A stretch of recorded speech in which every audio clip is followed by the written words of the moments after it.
So again, as we begin to open up our program just a little more, I'd like to give remarks to you this afternoon.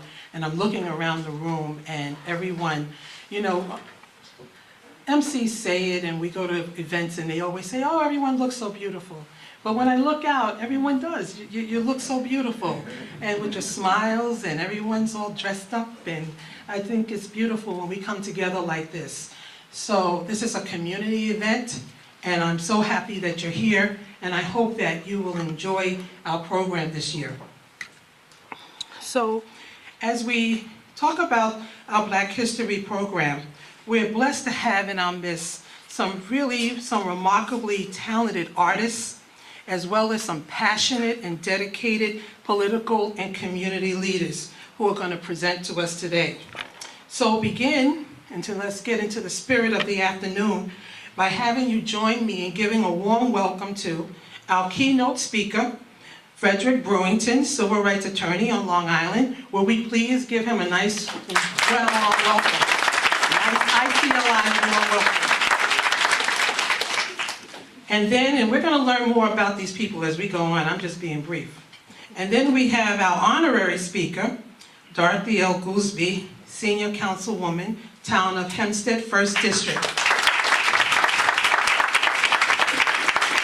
So because we have on light colors and we didn't plan this, she gets another round of applause.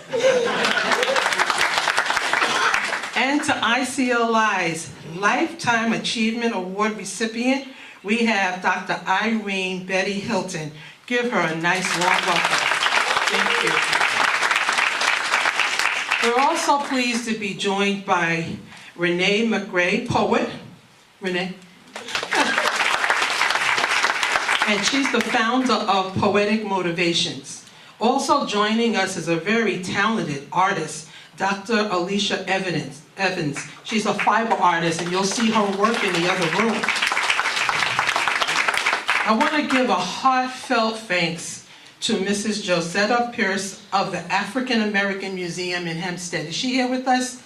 I spoke to her, and she's the one who helped get the word out about the artists. We said we wanted to have some artists come and showcase their work here.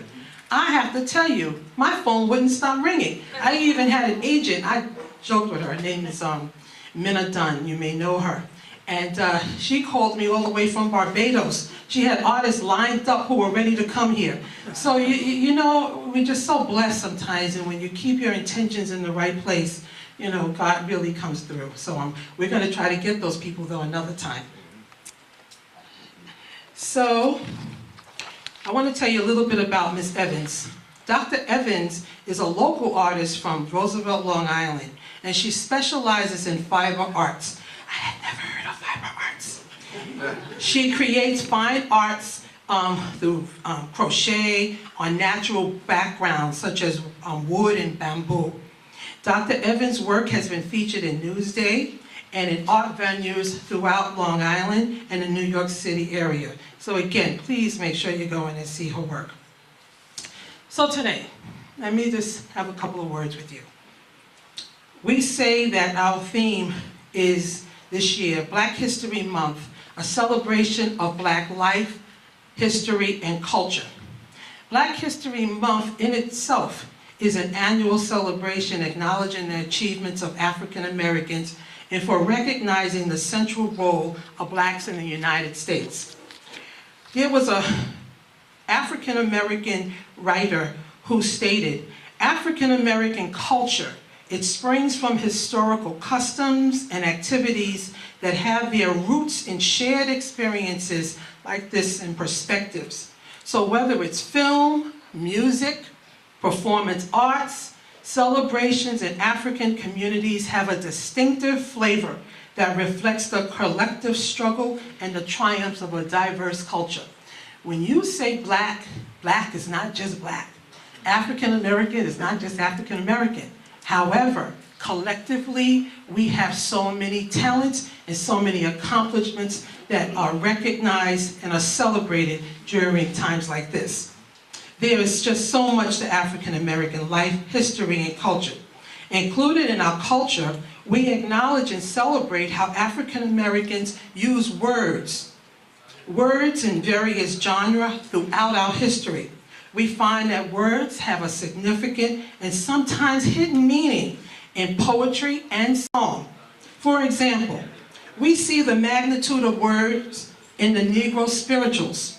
For we know that sometimes those spirituals, they have hidden messages that either in some cases could lead you to freedom or can at least keep you safe. As an African American Muslim, I was excited when I learned that some of the early African American Muslims wrote hidden messages, the slaves, and they wrote it in Arabic so that no one understood what was written in the message. Yeah. What also fascinated me was how some early African American musicians, such as Levi Camp Holla, if you know who he is, we know who you are. Because he's back in the day. Okay, Levi Camp Holla created music that mimicked the call of the Adhan, or the call to prayer. John Coltrane, he used a prayer format which mimics the semantics of the opening chapter of the Quran. Black Muslim artistry also has played a role in hip-hop and even rap. We celebrate how African Americans joined together and supported one another in their personal and collective struggles. For an example, Harriet Tubman, the conductor of the Underground Railroad, who made 19 trips into the South and escorted over 300 slaves to freedom. Her victories are worth celebrating. She even indicated to Frederick Douglass how she never lost a single passenger. 19 out of the South. I tell you, some places in New York City couldn't even get one time for me. And this woman, she was a superstar. And I have to say, when we call her name, we have to really think of what she went through and give her really the acknowledgement and the recognition that she deserves. Today we give pause and we thank all of the countless number of African American men and women for their courage, for their enduring hope, their intense desire to survive, for which we all benefit. And thus today, we all celebrate. ITV, Call of